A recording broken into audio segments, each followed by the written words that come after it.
The government's chief legal advisor, Professor Githu Muigai, appeared before a joint sitting of Senate's Legal and ICT committees to offer his input to the contentious Elections Law Amendment Bill.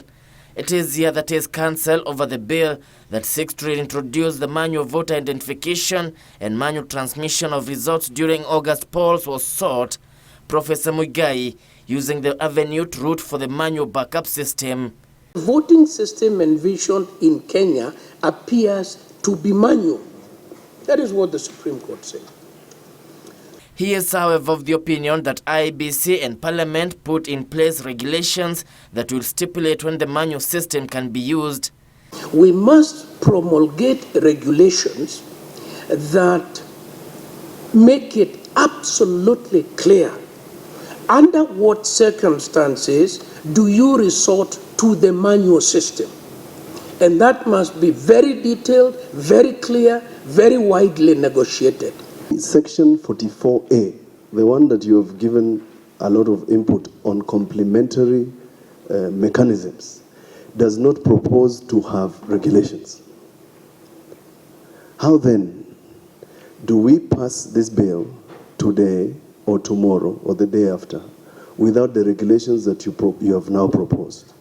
On the timelines that we are proposing, we are saying technology shall be deployed at least 120 days to the general election.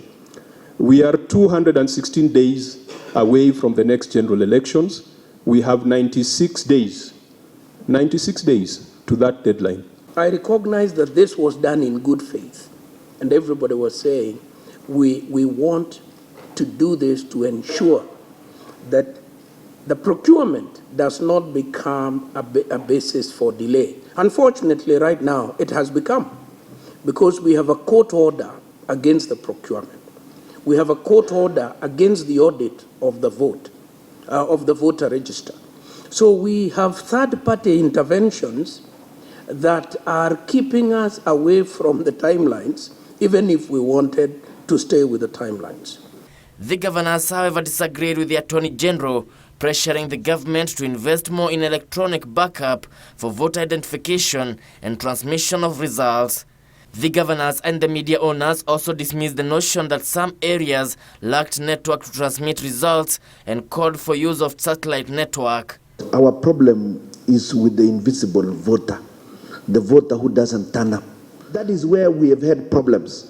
And we have had problems in transmitting results using Form 16A manually, bringing it and changing it so many times between Molo and here.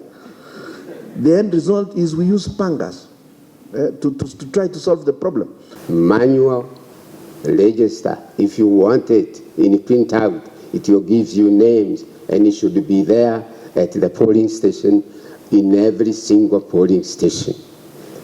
But not to use it the way we used to use it, 100%, to identify voters by cancelling that register.